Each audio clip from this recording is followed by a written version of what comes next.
Hello, hello. Ayan. Good morning po. Happy New Year. Happy ba ang New Year? O yung new na taon ay maligaya. Diba? So, good morning po sa ating lahat.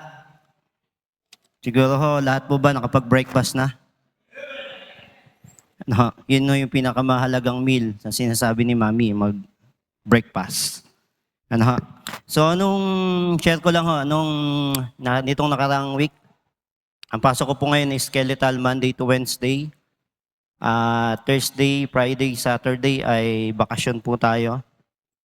At ako po ay pumapasok ng Lunes hanggang Miyerkules. Makikita niyo ko dyan pag-gala-gala ngayon. At yung aking pong puting sasakyan ay nasa ICU. May isa pong maliit na pyesa na nasira. Unlimited sana ang gasolina, toll gate. Ang problema, may na ICU. So, ang ginagawa ko po ngayon, nagmumotor po ako. Baka makita nyo si Steve, nandiyan kasama ko, na nasa daanan. At hindi ko po akalain na si Pastor ay tatawag ng, Pastor, ano ng araw yun? Huwebes? At nauto tayo ng pastor. Sabi, busy daw po siya, maraming ginagawa. So, ang lagi ko na po tinatandaan yung nasa Timothy na dapat po lagi po tayong handa pagdating po sa salita ng Diyos. Dahil hindi natin alam kung kailan tayo tatawagin para magsalita. So, ngayong umaga, tayo po tayo as we read our text. Exodus chapter 4.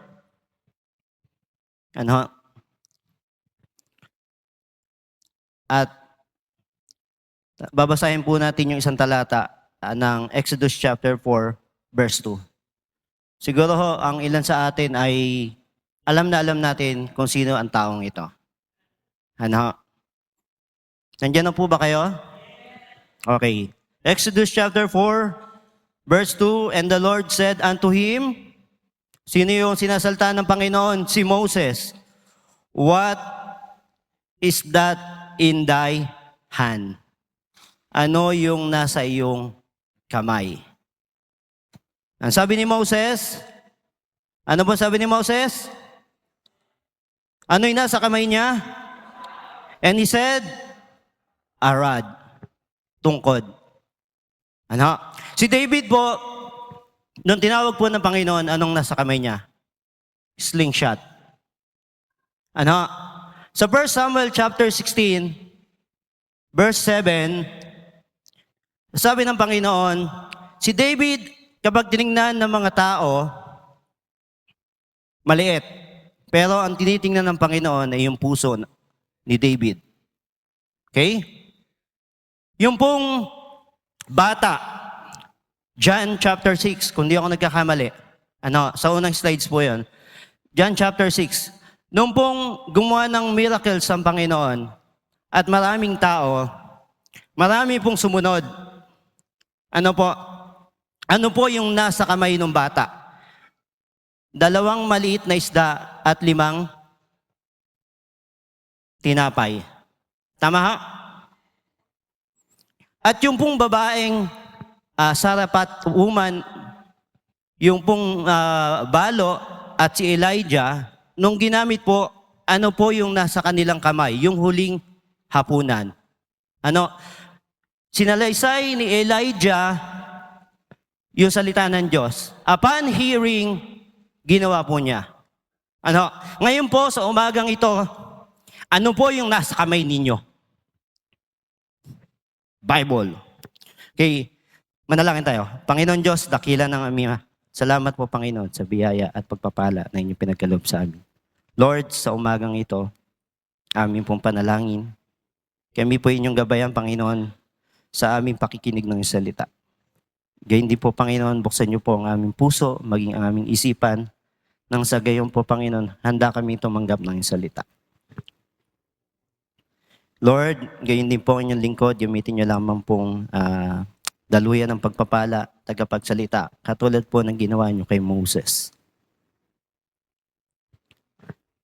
na ang puhunan po ng bawat isa ay pagsunod. Lord, sa umagang din pong ito, aming pong panalangin, ano man pong burden na meron kami sa aming puso, matuto po kami ipagkatiwala sa inyo. Gayun din po, Panginoon, ang aming mga bigating Panginoon ay nawa po, Panginoon, alisin niyo po ito. Hindi po ito maging hadlang para sa iyong pakikinig na salita. And Lord, panalangin namin sa umagang ito, aming pong hiling na ang bawat isa ay inyong gabayan. Gayun din po sa mga kapatid na sa daan, amin din pong panalangin na kayo pong mag-ingat, gabayan po sila. At nawa po makarating po sila ng maayos at ligtas. Gayun din po, Panginoon, sa mga kapatid na sa banig ng karamdaman, amin pong panalangin. Kayo po ang magbigay ng kagalingan. Amin din pong panalangin, Panginoon, sa umagang ito. Nawa po, Panginoon, yung tema po namin, na kung ano ang inyong tinanim, yun din po ang aanihin. Nawa po, Panginoon, ito po yung maging daan para kami lalo pang magtanim, nang sa gayon, mas marami kaming anihin. Salamat po, O Diyos. Ano man pong gawa ng kaaway nandito, nawa po, Panginoon, amin pong panalangin, kayo po ang magsawata nito, nang sa gayon po, malaya po kami makinig at makapanambahan sa umagang ito. Salamat po, Ama. Ang lahat na ito yung sa in Jesus' name we pray. Amen. Sige po, pwede na po tayo magsiupo. Ano po?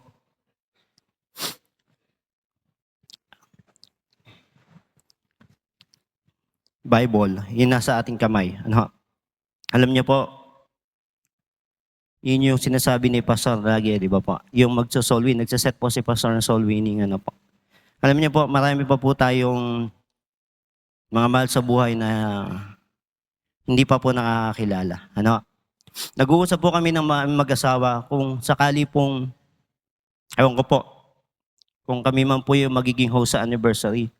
Ang pinaplano po namin ay yung pong exclusive na, kasi sanay po tayo na pag anniversary, ang ini-invite natin yung mahal natin sa buhay, yung mga kaibigan natin. Ano? This time naman po, ang invite natin, sino yung sinabi ni Pastor Takling na ikaw ba ay maglilingkod na nag-iisa lang? Tama. Kaya ang pinaplano namin mag-asawa, yung kasama yung mga magulang, anak, yung pong mga pamangkin, tito, tita, lola, lolo, di ba? Yun po yung targetin natin. Okay? Nung binabasa ko po ito, ano ba yung nasa kamay natin? Which is itong Bible. Yun lang ang meron tayo, di ba po? Bible. Ngayon po, nung binabasa ko, actually, hindi ito yung talagang main topic. Ano? Pero papahapyawan natin. Okay. So, ang sabi ng Panginoon, ano yung nasa iyong kamay? Okay? Ang sabi ni Moses, yung rod. Okay? Ang title po ng ating message this morning, what is that in thy hand? Ano yung nasa ating kamay? Hindi na natin patatagalin. Unang puntos po, number 1, puro O po ito, Moses, oppositions. Ano? Alam niyo po, sa bawat laban ng buhay, kailangan po, una, ma-identify ho natin yung ating kaaway. Tama po ba? Tama? Sino po ba yung kaaway natin dito? Ano? Hindi ho yung mga kapatiran natin. Ano? Sabi po sa 2 Corinthians, kung na ako nagkamali, 1 Corinthians chapter 2 verse 11, na nagiging kasangkapan lang sila, wag po kayong magagalit. Tama ho ba? Kailangan identify natin, sino yung enemy? Okay ho. Yung enemy natin is yung si Satan. Okay? Pangalawa, ano ba yung kanyang identity? Ano ho? Ano yung identity? Ang identity po ni Satan is manira. Ang sabi po dyan, John chapter 10 verse 10, yun daw pong magnanakaw, naparito po, hindi para magnakaw, kundi po manira. Ang gusto po niya, dahil siya po ay dediretso ng impyerno, ang nais po niya, magsama. Kayo, kung gusto niyo sumama, sumama kayo. Pero ako, ayoko. Ano ho? At pangatlo, ano ba yung kanyang intention? Ano? So, yung intention ng enemy is sirain niya po. So, ano po yung ginagawa niyang strategy? Ito po yung istorya ng Genesis chapter 3, kung hindi ako magkakamali. Ano po? Yung pong kay Eva at kay Adan. Simulan po muna natin sa simula bago po ako makarating kay Moses. Ano? Alam mo Genesis chapter 3 verse 1 to 2, ito po yung unang itinatanim sa atin. Yung tinatawag na doubt. Diba ho? Tingnan niyo po yung tactics na ginawa ni Satan. Sino po dito yung unang inatake? Yung pong babae. Tama ho ba? Yung babae. Okay ho. Now the serpent was more subtle. Pag sinabi pong subtle, yan po'y tuso. Ano? Than any beast of the field which the Lord God had made. And he said unto the woman, had God said, tingnan niyo po inutusan na ng Panginoon na yung pong bunga, yan na naman tayo, madodoktrina tayo, yung bunga, hindi humansanas. Ano ho? Bunga ang pinag-uusapan nito ng nakakaalam ng mabuti at masama. Ano? Hindi po three kings. Ano? Hindi ho wise, dapat ho wise man. Ano? Hindi rin ho malaking balyena na kay Jonah, malaking isda. Okay ho? Inulit po niya dito, hath God said, ye shall not eat every tree of the garden. Inulit po. Alam niyo po, kung makikita niyo po dito, patanong na po siya. Di ba may question mark? Tama po ba? Patanong. Alam niyo ho, yung doubt nagsisimula yan sa tanong. Inutusan ka na nga, inulit pa. Ang masakit nun, hindi ang Panginoon ang nag-ulit, si Satan. Ano? And the woman said unto the serpent, we may eat of the fruit of the trees of the garden. Pwede ba namin kainin yun? Ano? Verse 3. Ang sabi po dito, but of the fruit of the tree which is in the midst of the garden, God had said, ye shall not eat of it. Hindi po pwedeng kainin. Neither shall ye touch it, lest ye die. Ano? Yung hawakan niya lang po, pinagbabawal. Kakainin pa kaya. Okay. Number 4. And the serpent said unto the woman, ye shall not surely die. Tingnan niyo po, yung una, binigyan na po ng doubt. Pangalawa, dinagdagan pa. Alam po, sa buhay Kristiyano, kuminsan po, may instruction po ang Diyos. Kuminsan, lagi tayo nagtatanong. Yung pagtatanong na yun, yun yung nagkikreate sa atin ng doubt. Ano? Yung tinutukoy po ditong opposition, hindi na po si Pero. Yung minsan po, sarili na po natin, yung nagiging kalaban natin bilang Kristiyano. Ano ha? Alam niyo po, nung inutusan si Moses, ang dami po niyang reasoning. Ano po? Alam niyo po, si Moses nabuhay po ng 120 years. 40 years po siya nanatili sa Egypt. 40 years po siya, naging pastol ng tupa. At 40 years po, na pinangunahan niya ang Israelita doon po sa wilderness. Ano po? Ganun po yung naging buhay ni Moses. Pero tingnan niyo po dahil sanay si Moses na siya ay nag-aalaga ng tupa, nagpapastol. Nung tao naman po yung kanyang papastolan, parang naninibago siya.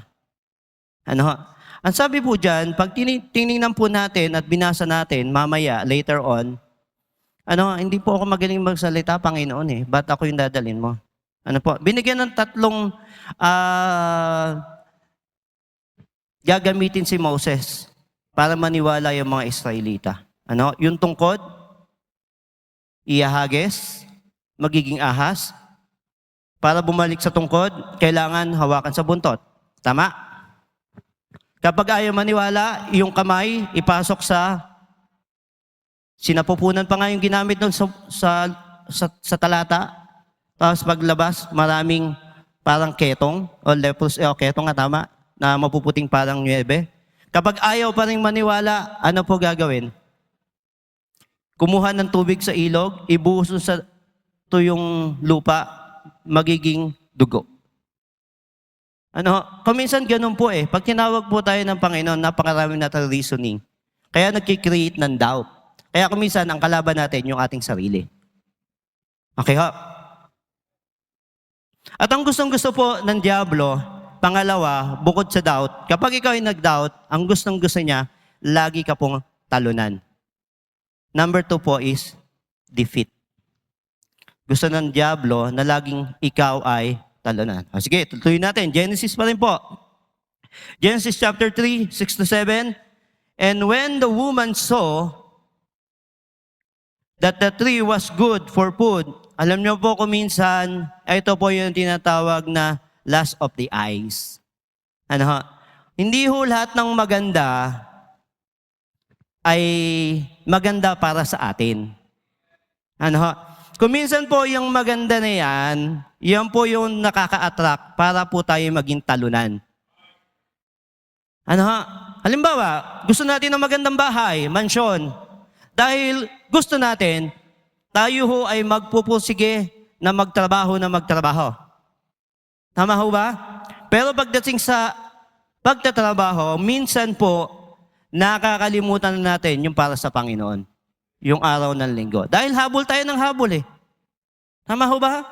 Pangalawa, gusto natin ng magandang sasakyan. Pag-iipunan natin. Tama ho ba? Titipirin natin ng ating sarili. Pero at the end, tayo po'y magkakasakit. O di ba, napasama? Gusto niyo ng magandang asawa. Kakamadali ninyo. Unbeliever ang nakuha ninyo. Bungangera pala. Patay ka. Di ba? Hindi lahat ng maganda, dapat yun yung ating tinitingnan. Tingnan niyo po, sa pag-aasawa, kung minsan yung pangit, wala kang kaagaw. Tama? Tama. Pangit man yan sa paningin, pero yung puso niyan, kung naglilingkod sa Panginoon, maganda yan. Tama? Tandaan nyo, hindi ho lahat ng maganda is maganda. Mayroon hong mga pangit na gumaganda. Lalo na pag matagal na hong naglilingkuran. Kaya mga young people, huwag niyong tingnan yung physical. Pero mas maganda rin tingnan kung minsan yung physical.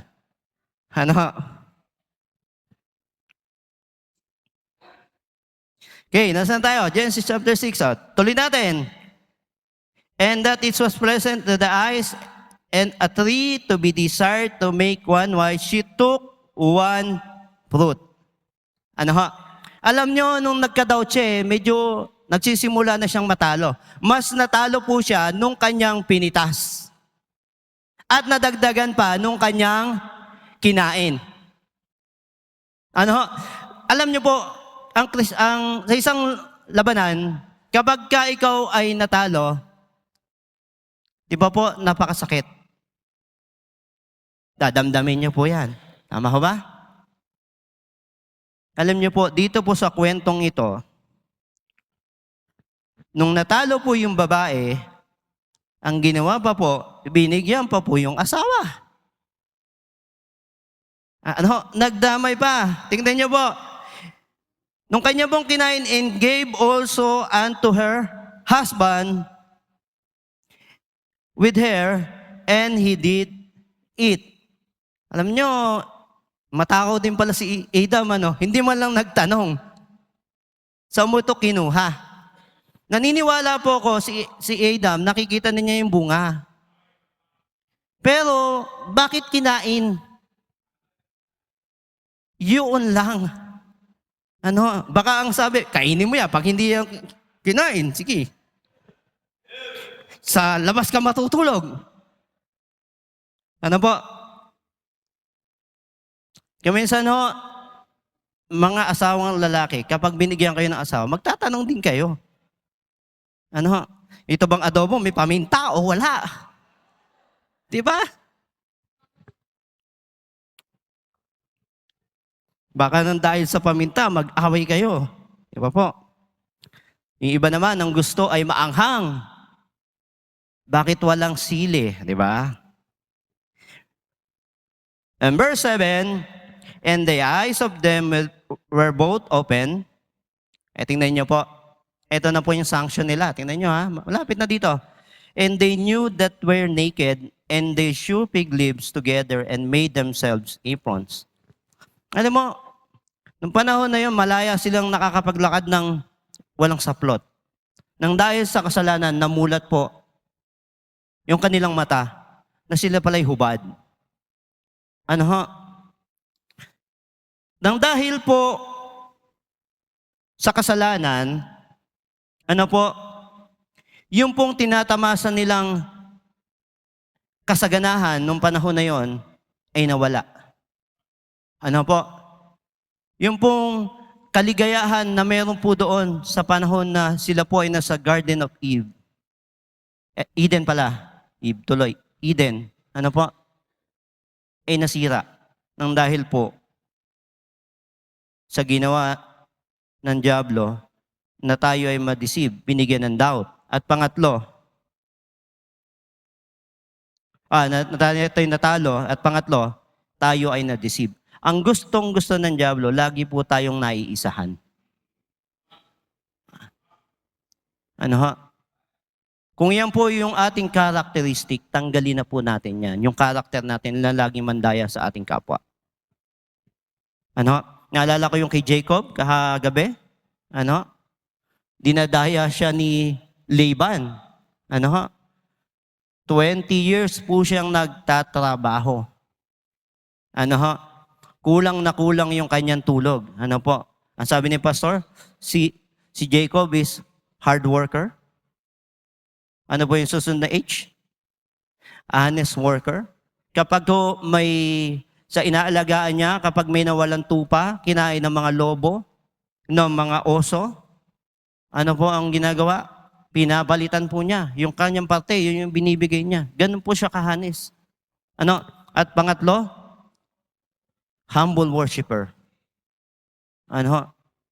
See? Ano pong ginawa ng Panginoon? Pinagpala po si Jacob. Ano ho? Yung sinasabi na, di ba po, ang alam natin sa kwento, yung mga tupa, ilalagay doon, nalagay siya ng batik-batik para yun yung paglihan. Ano ho? Nag-intervene ho ang Panginoon. Ang ginawa, ang Panginoon pala ang nagpaparami ng tupa, lahat ng may batik. Yun yung nagiging anak. Yun pala yung mapupunta kay Jacob. Kaya pagbalik niya po sa lupa niyang sinilangan, ang dami na niyang dala. Naalala ko, ang dala lang po niya, tungkod. Nung umalis. Pero nung bumalik po, ang sabi po, 2 pangkat na po sila. Ano, ganun ho pinagpala. Kaso ang gusto ho ng dyablo, ayaw po nun. Kapag ikaw ay umalis ng dalaan tungkod, kailangan ang balik mo, tungkod pa din. Di ba po? Yun yung gustong-gusto ni Satanas. And they heard the voice of the Lord and walking in the garden in the cool day. And Adam and his wife hid themselves. Bakit po sila nagtatago? Genesis chapter 3, verse 8 to 9. Ano po? Bakit po sila nagtatago? Dahil meron po silang kasalanan. Kasi na-deceive sila. Remember, in Romans chapter 5, ano po? Naaga lang po, ano? 12. Wherefore, as by one man sin entered into the world, and death by sin, and so death passed upon all men, for that all have sinned. Ano ha?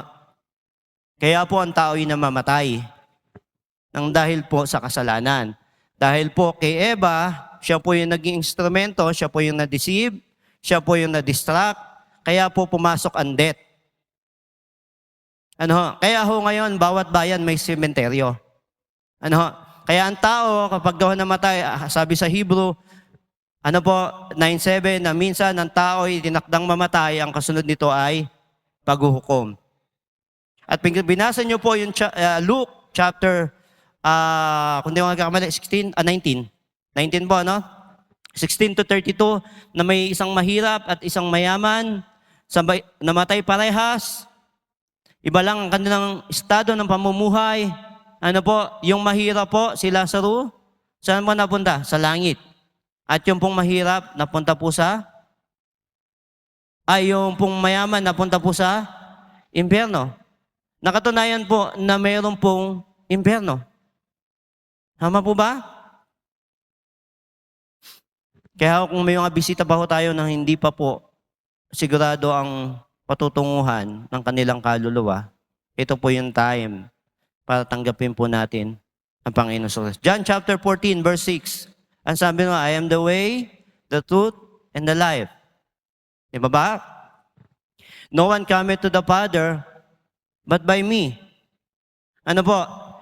Yung the word po na I am, kiniklaim po ng Panginoon na siya po yung daan. Yung the way, the truth, and the life, kinaklarify po niya na sa pamamagitan po niya. And no one cometh to the Father but by me. Kinonfirm po niya na si Kristo lang ang daan. Kaya nga po ang signage natin, only Jesus can save. Hindi ho relihiyon ang makapagliligtas. Hindi ho mabuting gawa. Ano ho? Kung mabuting gawa lang ho, yun, binibilang natin yun. Tama ho ba? Paano ho kung bilangin ng Diyos lahat ng hindi natin magagandang gawa, yung mga mali nating nagawa?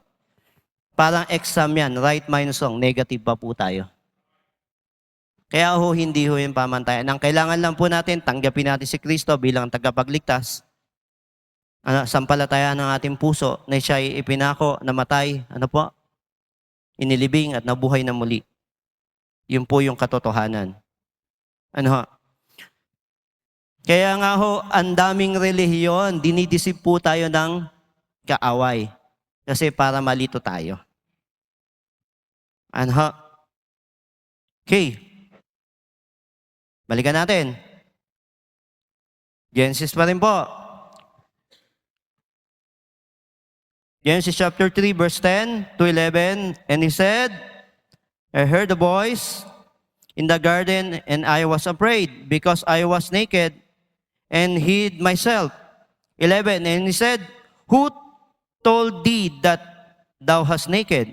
Sino? Sabi ng Panginoon, sino nagsabi na ikaw ay naked? Hast thou eaten of the tree whereof I commanded thee, that thou shouldest not eat? Verse 12. 12. Wala po dyan. Ano po? Nandiyan po pala. Sige. And the man said, the woman whom thou givest to me. Ano po? Ganyan talaga pagka nagkakaroon ng kasalanan Turo-turoan na po yan. Ano po? Tinanong ng Diyos, sino? Sabi ni Adam, yung asawa ko po. Ano po? Pag binasa nyo po dito, binagpatuloy po ninyo, and sabi nyo, and the Lord God said unto the woman, what is this that thou hast done? And the woman said, the serpent beguiled me. Ano po? Tinukso po ako nung serpent. Alam niyo po, kaya kung babasahin niyo po yung Genesis, yung pong ahas dati, meron po yung paa. Dahil sinumpa po, tingnan niyo po yung curse.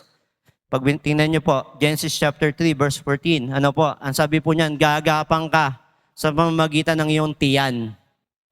At kakain ka ng alikabok hanggang sa ikaw ay mamatay. Yun yung life, yun yung kanyang parusa. Wala na po dyan. Pag tingnan niyo po yung 15, 16, hanggang 17, ano po yung parusa naman sa babae? Ano po? Pag siya po ay nagbuntis, di ba po? Lahat ng santo tinawag na. Di ba? Yun yung sinasabi ng mga unbeliever, di ba? Aha. Lahat ng albularyo, tinawag na. Ano po? Lahat. Pati yung biyanan na natutulog, tinatawag. Pati yung nanay at tatay. At panay po sisi dun sa asawa kapag nanganganak. Ganun po kahirap manganak. Ano mo, kaya hindi ho natin yung kanilang sakit, hindi ho natin kaya express dahil doon sa sumpa na yon. At ang sumpa pa po sa lalaki, magtatrabaho po. Lahat ng kakainin, kailangan po pagpawisan. Ano ho? Huwag po tayo maging tamad. Sabi nga nung kagabi, kay Jacob, ano ho? Lahat po ng kakainin natin, talaga pong pagpapawisan natin, paghihirapan natin. Ano ho? Hindi ho po pwede yung nakikihingi lang ho tayo ng talong sa kapitbahay, ng sigarilyas, bataw at mani. Ano, sa paligid-ligid ay puno ng linga. Hindi na ho uso ngayon yung hingi. Kailangan ho magtanim. Ano, sa masaga ng buhay, kailangan pong magtanim ng magtanim. Okay ho? Ganun din po yung kay Moses. Ano ho? Sa paglilingkuran niya, doon po, kasama po niya yung mga Israelita ng 40 years. Isipin niyo po ang kasama ni Moses, Israelita. Ano po impression niyo pag narinig niyo ang Israelita doon sa kwento? Reklamador. 40 years na pagtiyagaan po ni Moses yun. Pero hindi niya po yung tiningnan kasi po nagtanim si Moses ng paglilingkuran sa Panginoon. Okay ho?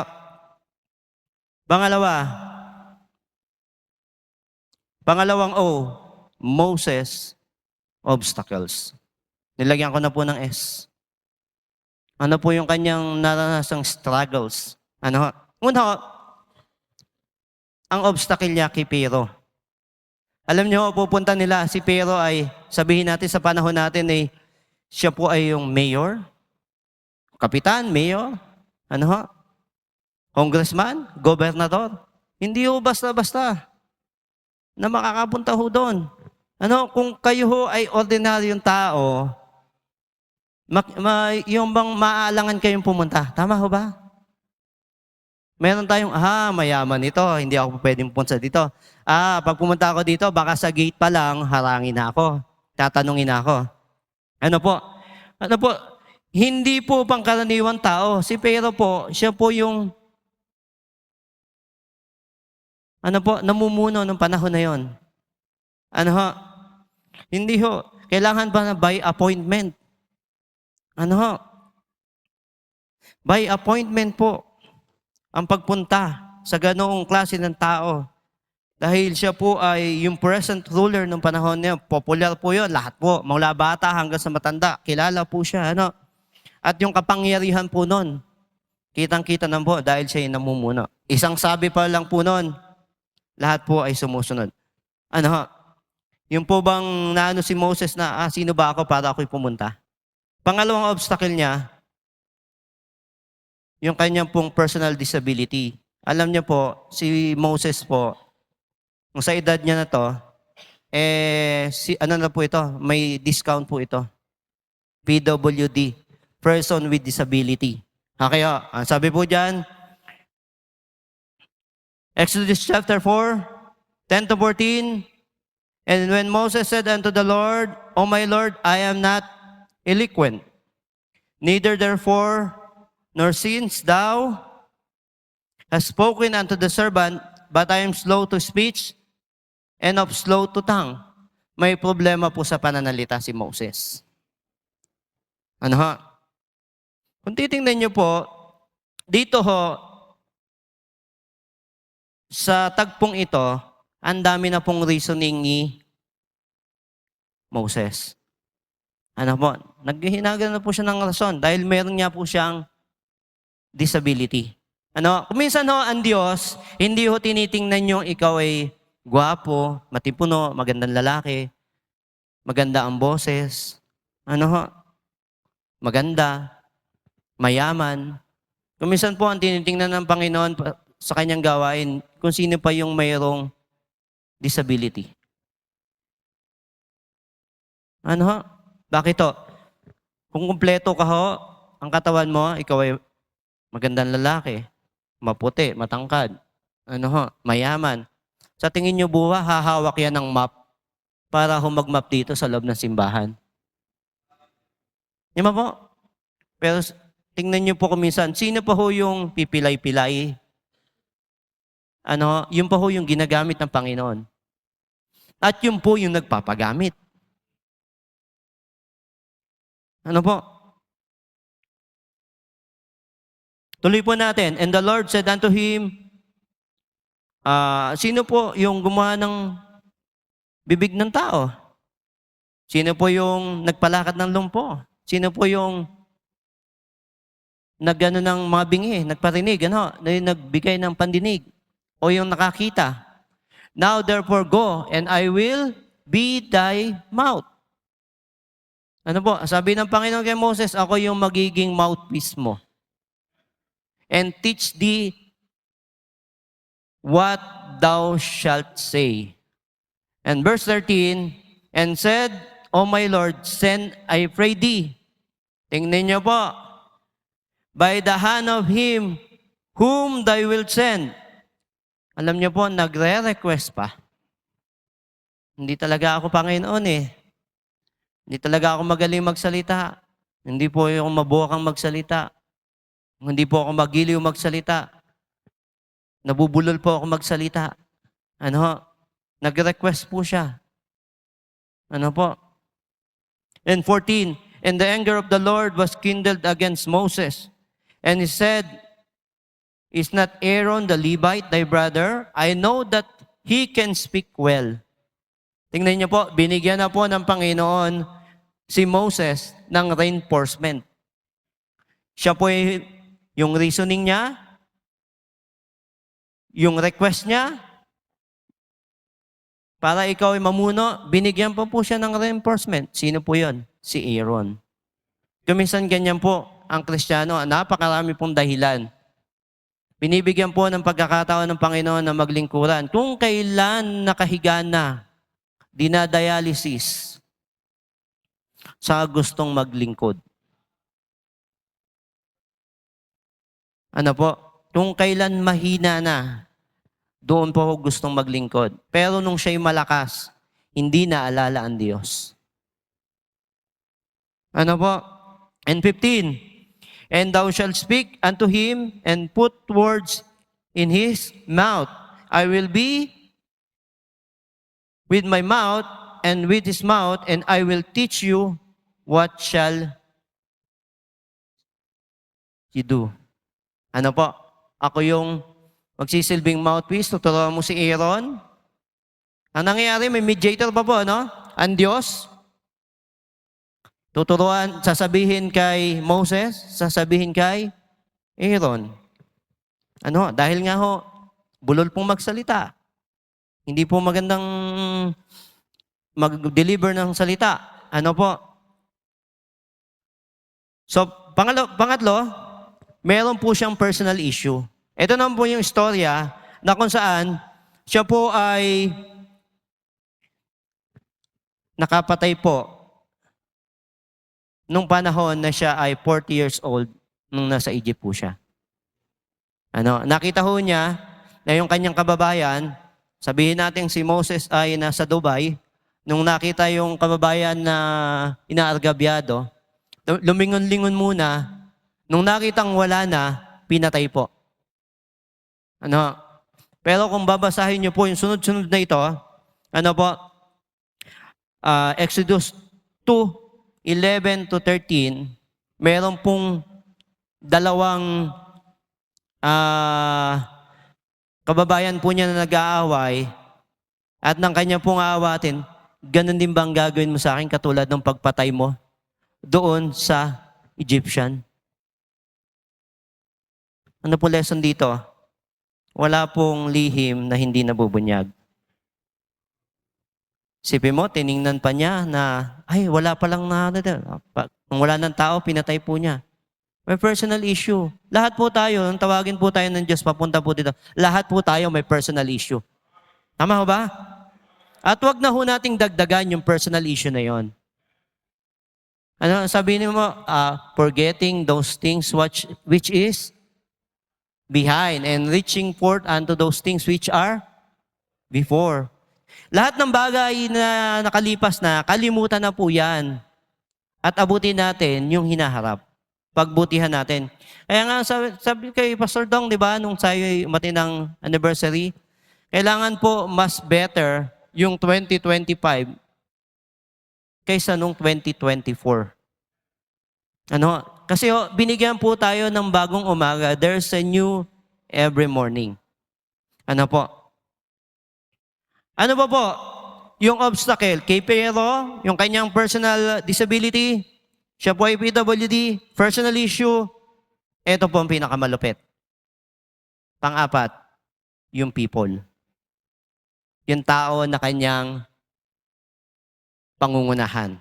Ano po? Which is yung Israelita. Okay. Exodus chapter 14.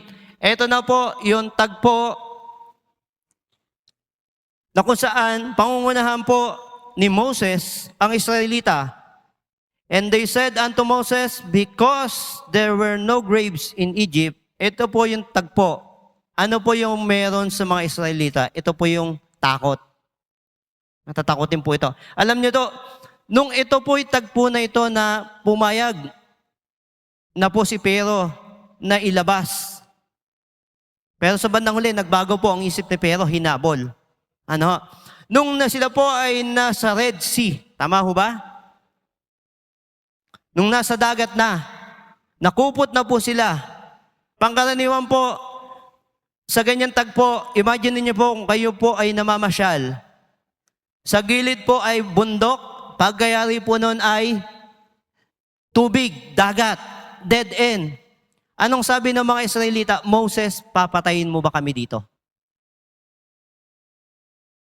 Just imagine po ikaw yung nagdala doon para sila iligtas. Sa bandang huli, yung takot ng mga Israelita, sa iyo ibinubunton.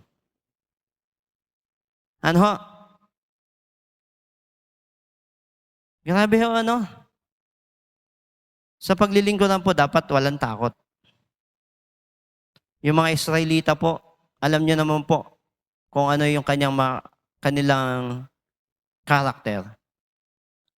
Pagyari ni Moses kay Joshua, pagyari ni Joshua hanggang sa huli. Sila po yung laman ng Biblia. Meron pong fear ang Israelita. Pangalawa, ang problema ng mga Israelita pagdating po sa pagkain. Nung sila po ay nasa disyerto na, nakatawid na po ng dagat.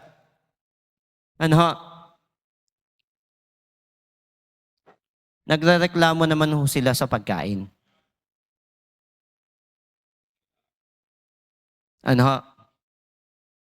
Exodus chapter 16, verse 4. Then said the Lord unto Moses, behold, I will rain bread from heaven. For you, and the people shall go out and gather a certain rate every day. Ito po yung law ng quantity. Yung kukuhanin ho nilang pagkain, yung pang isang araw lang. Yun lang kukunin. Parang ganito yan Kapag dipunta kayo sa handaan, yung kaya nyo lang kainin, ang kainin ninyo. Di ba ho? Ugali ng mga Pilipino yan Pag pumunta ko sa handaan, yung plato,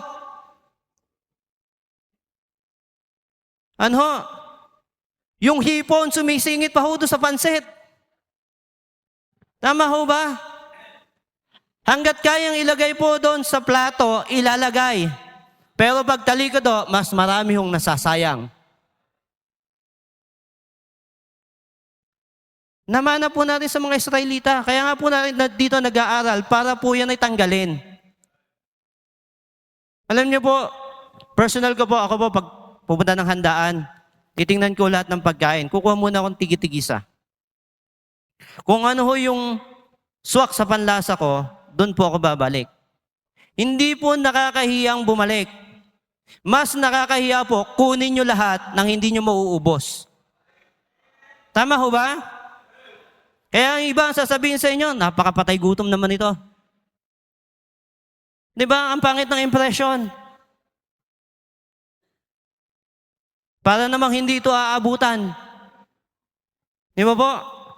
Reklamo ng reklamo ang mga Israelita pagdating po sa pagkain. Nung binigyan ng pagkain, bread sa umaga, which is yung mana, at sa gabi po yung quail, yung pugo, high in protein, yung mga low blood ho, yun ang kainin.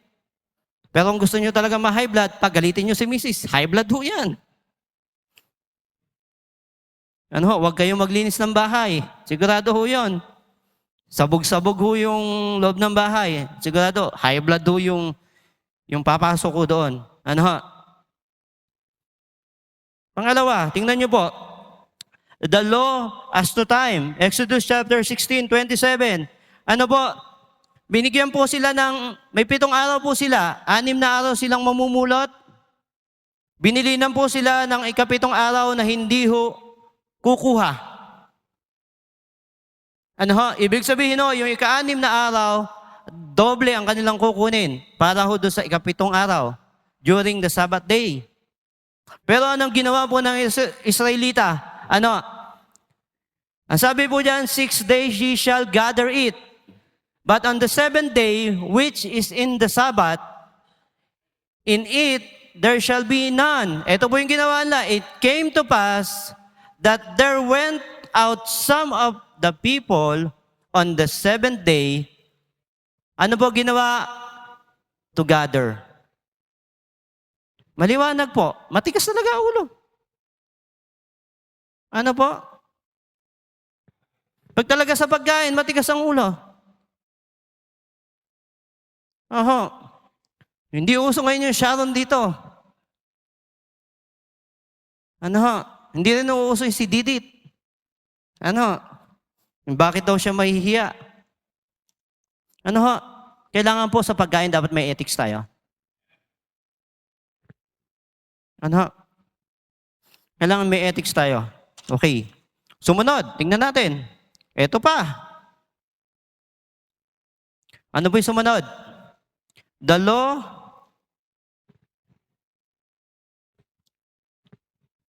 as to use. Tingnan mo. Exodus 16:20. Notwithstanding, they hearkened not unto Moses, but some of them left of it until the morning. Diba? Ang kukuhanin mo lang, yung pang sa araw na to. Ang ginagawa nila, nagtitira sila. Anong nangyayari? Nagkakaroon ng uod, nagkakaroon ng amag, nabubulok. Diba ho? Parang ganito lang yan. Pag may handaan, wag mo nang pakain mo na lahat, hindi yung balot ng balot. Tama ho ba? Niluluto pa lang, tinitikman mo na. Okay lang yung tikim-tikim na konti. Kaso yung tikim mo, kain. Ay, ito, paborito tong anak ko. Itong lumpia na to, paborito to. Nung kakain na, wala na yung lumpia. Ano ba yan? Brilliance po tayo. Pagdating po sa pagkain, wag po tayong masisilipan ng hindi maganda. Tandaan niyo po lagi ethics. Tandaan niyo po, kung kayo po ay nag-asawa, namanan po ninyo yung apelido ng asawa niyong lalaki. Nung nasa simbahan po tayo, namanan niyo po yung Berean Bible Baptist Church. Kaya kahit saan po kayo magpunta, tatandaan niyo po yung word na ethics. At kung kayo ay pupunta sa ibang church, marunong po kayong kumatok. Tama ho ba? Hindi yung pasok ng pasok. Kung minsan yung iba, pasok ng pasok sa ibang bahay, ano nangyayari? Nababambo, nasisita. Tama ho ba? Anong nangyayari? Nagagalit. O kapag ho tayo ay pumunta sa ibang churches, magpaalam po kay Pastor, Pastor, pumunta kami kay ganito. Hindi yung makikita pa sa Facebook na nakapost na nagpunta kayo sa ganito. Ano? Papaalam po kayo. Kung kayo ay magsisimba at malayo po kayo at hindi kayo makakapagsimba sa araw ng linggo dito, magpaalam po kayo. Hindi ho yung pasok ng pasok. Tama ho ba? Ano tayo magnanakaw? Pasok ng pasok? Ano? Magpapaalam po tayo lagi. Ethics po natin yon. Ano? Masarap po yung anak, halimbawa po yung bata, pumunta po sa ibang bahay, ano ho, pinakain, pagkatapos ng kumain, kinuha yung plato, kinuha yung kutsara, tinidor, kinuha yung baso, dinala sa kusina, hinugasan. Ano ho? Alam niyo po, ang dala ng bata na pangalan ay pangalan ng kanilang magulang. Di ba masarap po yung maririnig natin yung kapurihan kaysa naman po yung sasabihin, ito, tumayo yung batang ito. Hindi man lang naghugas. Ano? I remember po, pag kami po kakain nila mami, halimbawa nag-Jollibee po kami, bago kami tumayo, although may crew po yun bago po kami tumayo, nililinis po namin, sinasalansa namin ng maayos. Alam mo, one time sa expressway, kumain kami noon. Kasama ko pala, hindi pala si mami, biyanan ko na, nanay ko naman, na tatay ko. Alam mo si Dea nga, nakayapak pa noon.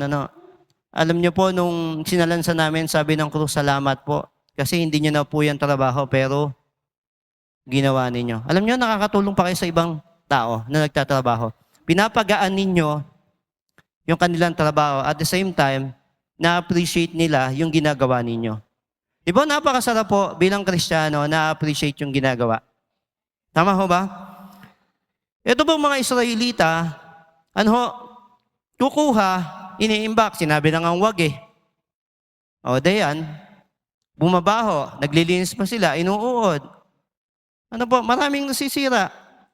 Kuhanin lang yung nararapat. Okay? Ano pa po yung kanilang obstacle? Nasaan na po tayo? Obstacle, letter D, sa people. Una, yung takot ng mga Israelita. Pangalawa, sa pagkain. Pangatlo, yung kanila pong unwavering faith. Nung tatawid po sila sa dagat, Red Sea, yung faith po nila bumaba. Minsan po, ganyan ang Kristiyano Kapag po may pressure na, yung faith bumababa. Yung pong dati sige, kaya natin yan. Pero pag nandiyan na yung problema, dahil sa pressure, nag-wave po yung kanyang pananampalataya. Pangalawa, sa food. Moses, mas maganda pa nung nasa Egypt kami, kumakain kami ng mga karne. Tapos, ang papakain mo sa amin, ito lang bread. Di ba po? Mas marami silang nakakain doon. Reklamo pa din Sa pagkain nahalala ko, kung ano po yung hinain doon sa inyong hapag, pasalamatan po ninyo. Hindi ho yung pili. Hindi ho po pwede laging manok at baboy ang ulam. Lalo ngayon sa mga kabataan. Gusto nila yung Kentucky Fried Chicken. Kanto pala. Kanto Fried Chicken. Di ba? Yun ang gusto lagi. Minsan kakain din kayo ng gulay. Yung mga alugbate, sigarilyas, patola, ampalaya. Sino pa po dito kumakain ng ampalaya? Malamang, ang kumakain lang nandito, yung mga medyo, yung nababawasan na buhay. Kasi kailangan nila yan. Pero yung mga kabataan na below 12 siguro, ang gusto niyan lagi manok. Tama ho ba? Ewan ko lang sa mga young people. Huwag ho tayo magrereklamo pagdating sa pagkain. Okay? Tingnan naman po natin yung side nung istorya ng 12 spy. Tingnan naman po natin yung faith. Numbers chapter 13, 1 to 3. And the Lord spake unto Moses, saying, Send thou men that they may search the land of Canaan. Ano? Lumundag na po tayo. Ano ho? Numbers tayo. Lumundag tayo sa Numbers. Ang sabi ng Panginoon kay Moses, pumili ka ng mga tao na paladala mo para mag-spy dun sa land of Canaan. Kasi po, gusto ng Panginoon na may experience ng mga Israelita yung tinatawag po na yung bountiful supply o yung bountiful place, which is the promised land. Ano? Yung beauty at yung masaganang lugar. Okay. And Moses, by the commandment of the Lord, sent them from the wilderness of Para. Yung 12 tribes po na yon, kinuhanan po ng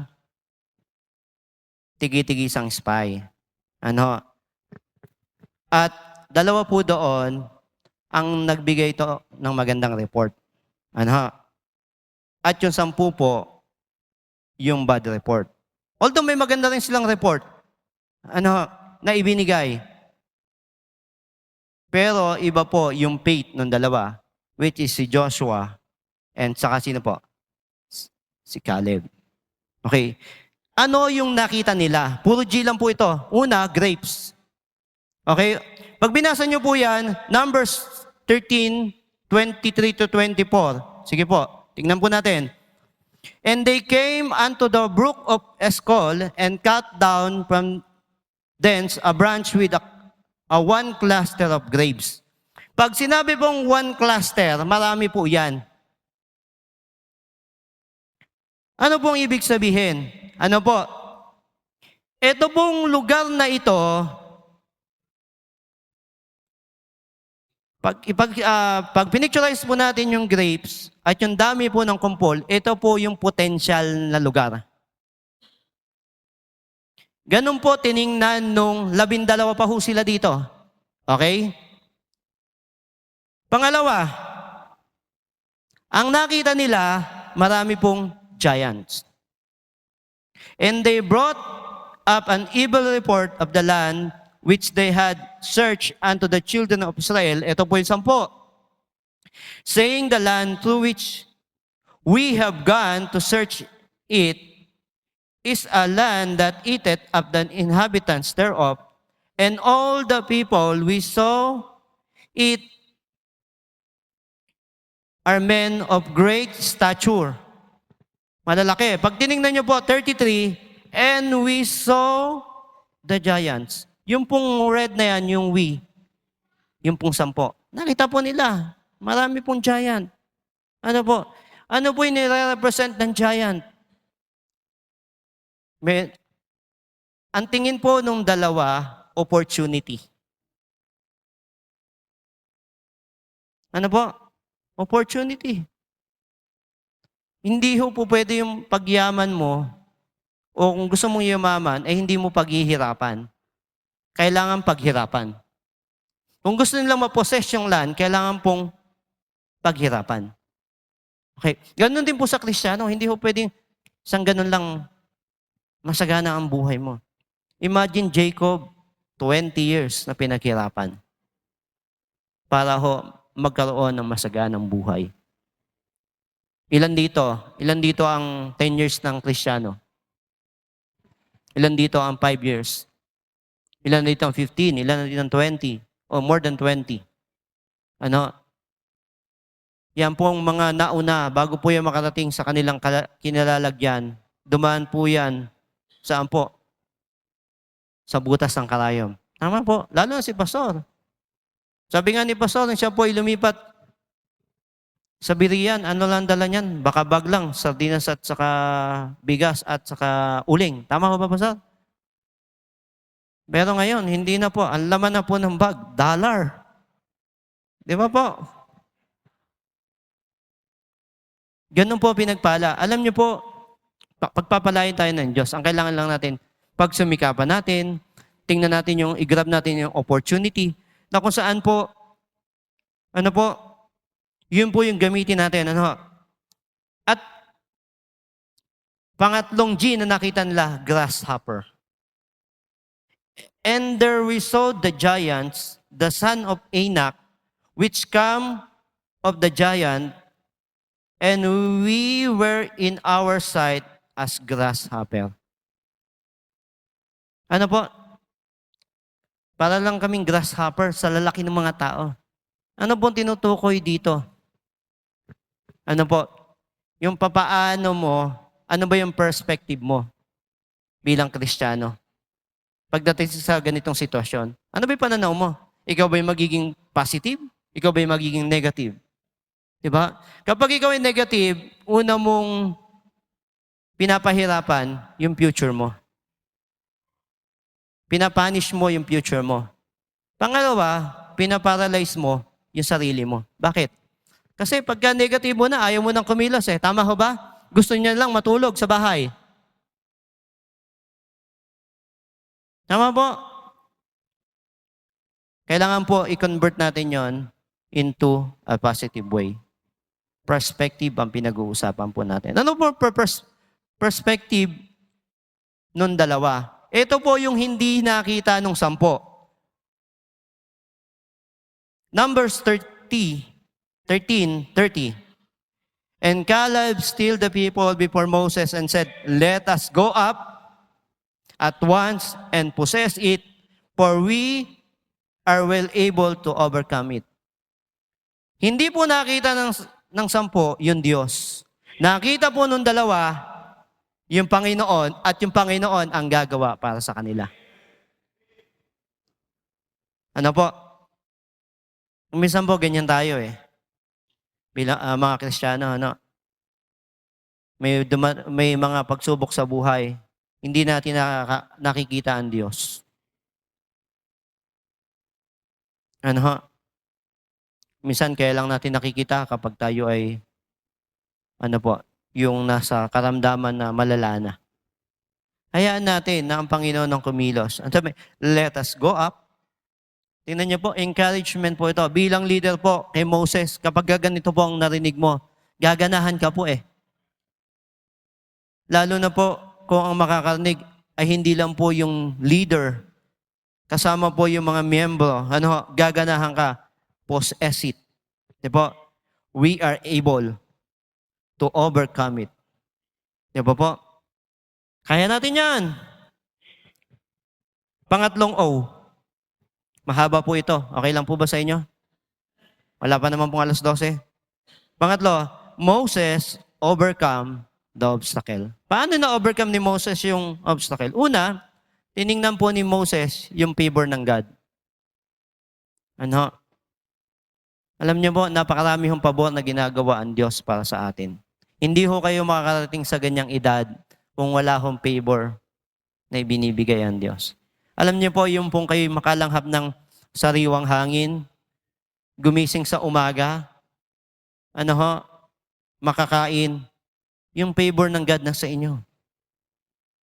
Alam niyo, yung iba ho, isisilang pa lang, nawawala na, namamatay na. Yung iba ho, kakasilang lang, namatay na. Yung iba, 1 taon, 2 taon, patay na po. Pero po tayo, yung favor ng God ay nasa atin. Pangalawa, nag-focus po siya sa Diyos. Alam niyo po, mahirap pong kasama ang reklamador. Tama ba? Naranasan niyo po yan? Israelita. Reklamador po yon. Sa trabaho nga natin, ang daming reklamo. Tama ba? Ito naman boss natin. Panay na naman ng paggawa ng ganito. Puro ako na lang. Sa bahay nga, ganun ang narinig natin. Puro ako na lang. Ba't hindi si ate? Puro ako na lang ang naghuhugas ng pinggan. Ako na lang ang lagi naglilinis ng bahay. Puro ako. Ako na lang laging inuutusan. Puro ako. Di ba po? Pero si Moses po, ang ginawa niya, nag-focus po siya sa Diyos. Sa buhay Kristiyano, kailangan po mag-focus lang po tayo sa Diyos. Ang sabi na, I can do all things through Christ which strengthening me. Focus lang po. Pangatlo, yung firm decision. Ano po? Yung paglingkuran po ang Diyos, kailangan po dyan, firm ang decision mo. Hindi ho po pwede na parang ang tubig, minsan mainit, minsan malamig. Kapag masaya ang buhay, napakainit ng paglilingkuran. Kapag hindi masaya ang buhay, bukas na lang. Tinatamad ako eh. Sabi akong gagawin. Di ba po? At pang-apat, yung passion po sa ministry. Alam po, dito po sa atin yung mga choir, di ba po? Passion nila yan, yung pagkanta, di ba po? Kung minsan ho, inaabot sila ng gabi. Minsan ho, ang pagpapractice nila ay matagal. Kung minsan ho, hindi na nga ho, tono, ala na ho sa tono yung boses nila. Dahil sa passion nila, kumakanta pa din po. Kasi passion nila yun eh. For the ministry. At pang-apat, tingnan po natin yung opportunity. Ano po yung opportunity ni Moses? Ano ho? Alam niyo po, napakaganda yung opportunity na dumating po kay Moses. Ano? Meron po siyang, meron po siyang selected leaders. Ano po? Sino po yung leaders niya? Si Joshua? Si Caleb? Sino ba alam niyo? Si Aaron? At nadagdag pa po, si Hur. Okay, babalik tayo sa sa Exodus. Exodus chapter 17 verse 9, and Moses said unto Joshua, choose out men and go out, fight with Amalek. Tomorrow I will stand on the top of the hill with the rod of God in mine hand. Alam nyo, ginamit na naman ni Moses. Alam nyo po, napakarami po talagang gamit nung kanyang tungkod. Ano? Pagka nakaangat po, nakikidigma, diretso ang laban. Ano? Ito pong mga men na yan, si Joshua, si Aaron, si Caleb, at si Hur. Yan po yung piling-pili. Ano? Sa paglilingkuran po, lahat po tayo ay pinili ng Diyos na maglingkod. Isipin niyo po, kung hindi kayo pinili, wala po kayo ngayon dyan. Hindi lang po ito leaders, kundi tayo din po. Ano po? Pangalawa, meron po siyang submissive leaders. Exodus 17:10. So Joshua did as Moses. Tingnan niyo po, nung sinabi po ni Moses na kumuha ka ng tao, magsama ka ng tao para digmain ang Amalek. And Joshua did as Moses had said to him, and fought with Amalek. And Moses, Aaron, and Hur went up to the top of the hill. Ano po? Habang nakikidigma, hindi po binanggit dito si Caleb. Tama ho, pag binasa niyo ho. Habang nakikidigma si Joshua, I do believe nakasama po ni Joshua si Caleb sa digmaan. Kasi ito po yung mga matatapang. Si Joshua po ay galing sa tribe of Judah. Ano ho? At ang ginawa naman po ni Moses, siya po ay umakyat sa mataas na lugar. Kasama po si Hur. At saka sino po? Si Aaron. Ano ho? Ang labanan po ay buong maghapon. Isipin niyo po, nakaangat yung kamay ni Moses. 2 kamay, hawak ang tungkod. Tatagal po ba kayo na maghapon? Di ba po, mangangalay kayo? Alam niyo po, ang napakaganda po sa dalawang leader na ito, si Aaron at si Hur, ito po yung mga leaders na supportive.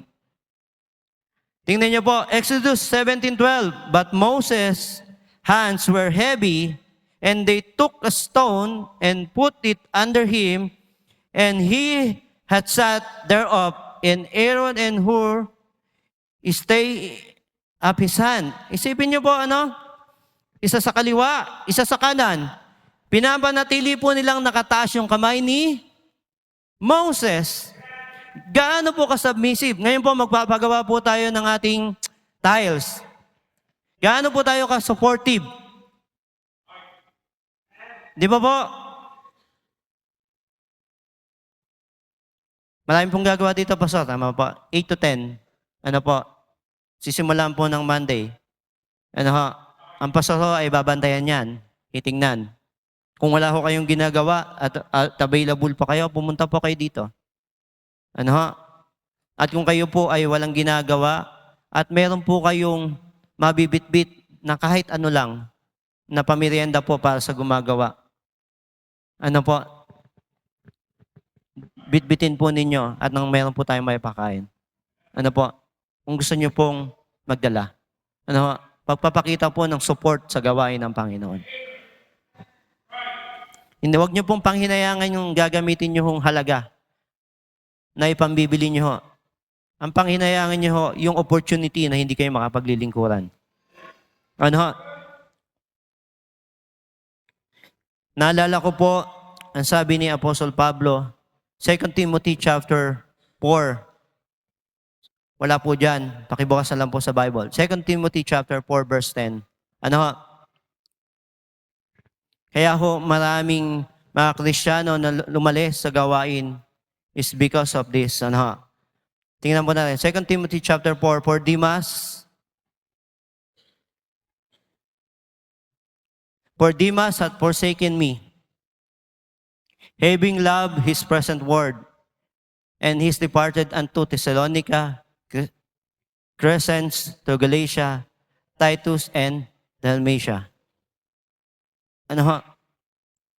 Kailangan suportahan natin ang gawain. Ano? Minsan yung iba, Dimas, shadow na hong nagsisimba. Dimas, ano? Marami ang Dimas. Ano? Ito pa po, tingnan niyo po, yung ginawa kay Apostle Paul. 4:14. Alexander Coppersmith. Alexander the Coppersmith did much evil. The Lord reward him according to His word, to His works. Di ba po? Kailangan suportahan natin yung gawain. Ano? Tingnan niyo po ito. Ito pong matindi. Verse 17. 4:17. Notwithstanding, the Lord stood with me. Ano po? Bandang huli, wala na po. Ano? Tayo po ay suportahan natin ang ating gawain. Ano? Hindi ho tayo makapagpapatayo ng ganito kalaki kung hindi rin sa suporta ninyo. Hindi ho kaya ng pastor lang natin yan. Tama ho ba? Ang trabaho ho ng pastor. 1 Peter chapter 5 verse 2, ano po? Feed the flocks. Ano? Pakainin po tayo. Ano? Feed the flock of God which is among you, taking the oversight thereof. Ano? Tandaan po natin ang pastor, yan po ay anointed, appointed, yan po ay only authorized na humawak ng kawan ng ano po, kawan ng Diyos o yung mga tupa. Ano po? Hebrew chapter 13 verse 17. Ano po? Ito yung laging nating naririnig. Ano? Remember them with 17 po. 13:17. Konting baba po. Obey them, have the rule over you, and submit yourself. Magkahiwalay po yung yung obey and submit. Maaari yung iba sumusunod, pero hindi ho nagpapasubmit. Dito sa simbahan, kuminsan meron po sa ating ibinibigay na instruction ang pastor. Galing po sa Diyos. Di ba po, may sineset tayo dito kuminsan pagdating sa love and courtship. Di ba ho? Huwag po tayong makikipamatok sa hindi mananampalataya. Kung gusto nyo po, dalhin nyo dito. Hayaan nyo muna siyang lumago. Pero, hindi pa rin po sapat yun. Bakit po? Meron po tayong edad na sinusunod. Tama ho ba? Basta ilang taon? 25. Bakit po 25? Ngayon po nadagdagan ang pag-aaral. Tama ho ba? Gagraduate ka ilang taon? Okay, bilangin natin, 2 taon sa yung ano, yung pinakasimula. 4 years old ba nagsisimulang mag-aaral ng bata? O, 4. 3 at 4. Tapos, 6 na taon sa elementary. Tama ka ba? High school, ilan taon? 6. Ilan na yun? 14.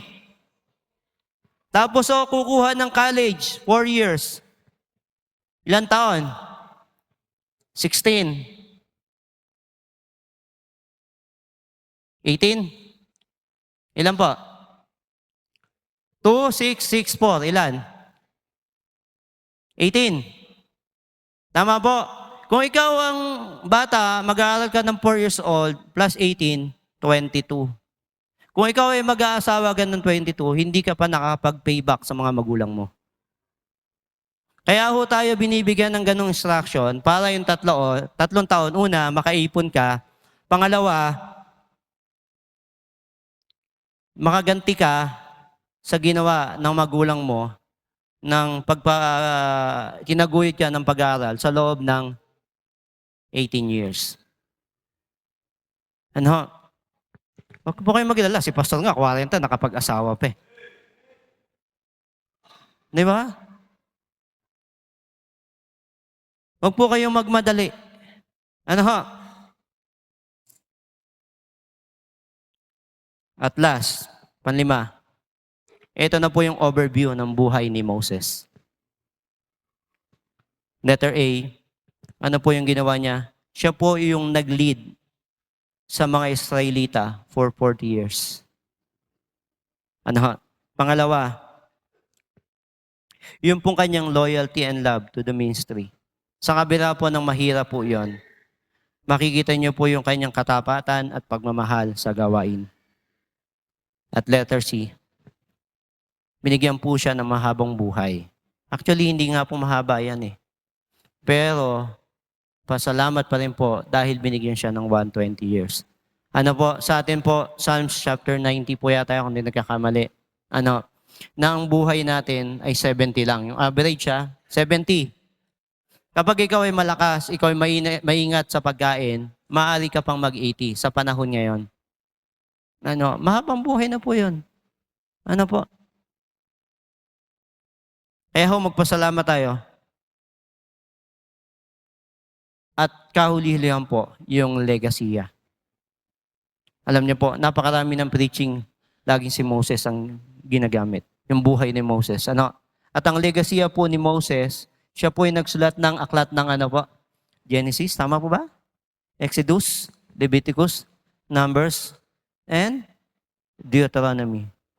At tinignan niyo po, sa Hebrew chapter 11, nakasama po siya sa Hall of Faith o Fame. Ano ho? Yan po yung legacy na iniwan ni Moses. Ano? So number 1, ano po yung recap lang po. Ano yung number 1? His opposition. Lahat po tayo ay may opposition. Ano ho? Pangalawa, may obstacles po tayo na kinaharap. Pangatlo, paano po natin ma-overcome? At pang-apat, meron pong opportunities na lagi para sa atin. Ngayon po, sa mga busy natin, this is your opportunity para po tanggapin ang Panginoong Kristo. Sa mga miyembro naman po, this is the opportunity para po tayo po ay mag-build ng legacy na katulad po ni Moses. And panlima, yung overview ng buhay ni Moses na magandang nangyari nung siya'y nabubuhay. Ano? So tayo po tayo po ay mananalangin. Ano yung nasa ating kamay? What is in thine hand? Lord, Panginoon Diyos, dakila namin, Ama. Salamat po, Panginoon, sa mensahe sa umagang ito. Salamat din po, Panginoon, sa katalinuhan na inyong pinagkaloob sa bawat isa. Nawa po, Panginoon, sa buhay po ni Moses, marami po kami mapulot.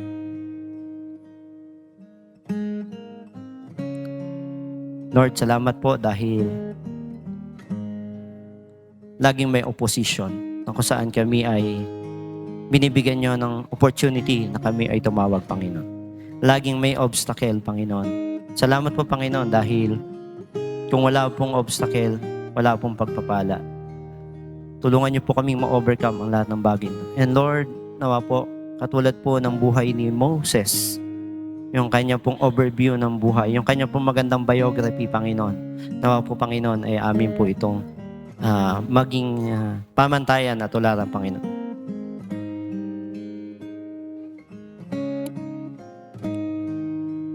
Lord, nandito po yung mga anak. Tatawagin ko po ang ating pastor para po sa ating invitation.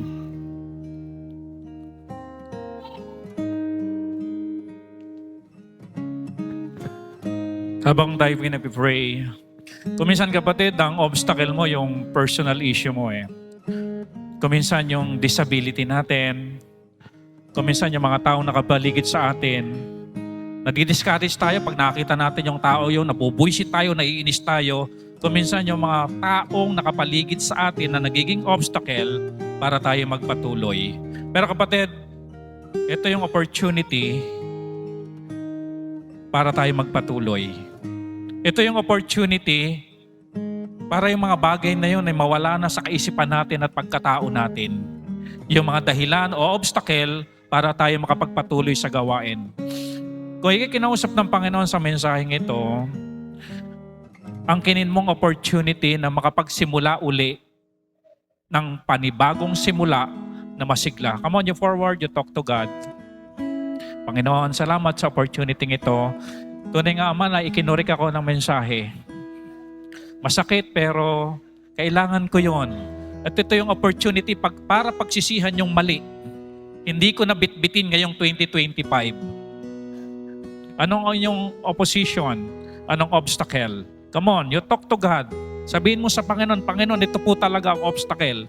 Kaya hindi ako nagiging tapat. Ito ang obstacle kaya hindi ako makaaon sa ganitong sitwasyon. Ito ang obstacle para hindi ako makasikad. Lord, salamat. Ito pa ng opportunity para yung mga bigating yon ay tanggalin ko na sa aking pagkatao. Ama naming Diyos, salamat sa inyong mensahe. Salamat sa inyong katapatan. Kung kami lamang ay magpo-focus sa inyo, kahit may mga negative, tutuloy kami kasi ang focus namin, kayo at hindi ang negative. In Jesus' name we pray. Amen.